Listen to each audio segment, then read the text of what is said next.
Paano nga ba gamitin itong infrared thermal gun o thermogun? Marami nagsasabi sa akin mga bashers at nagme-message pa na gumamit daw ako nito, mas okay daw ito kesa rito sa ating digital thermometer na meron itong temperature probe.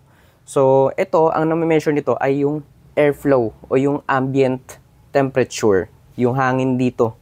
Ito naman, pang surface po, so depende sa paggagamitan po kasi natin, kaya hindi nyo madalas itong hindi nyo nakikita na madalas ko itong ginagamit. Halimbawa, ito po yan. Meron po itong tamang layo Karamihan nakikita ko sa mga nakapanood ko, napakalayo, binabarel. Meron po itong tamang layo, basahin po natin. 6:1 inch, itong nasa taas, ito sa baba, 14:84. Ibig sabihin ng 6:1 is, from every 6 inches na layo, meron tayong 1 inch circle na nakukuhang temperature. So, halimbawa ganito. Ayan o. Kung may 6 inches ka dyan, yan yung nakukuha mo, yung bilog na yan. May 1 inch ka na bilog, yan yung makukuha mong temperature. Habang lumalayo ka, lumalapad din yung nakukuha mong temperature. Example, ganito. Yung palad ko, ilalagay ko rito. 6 inches.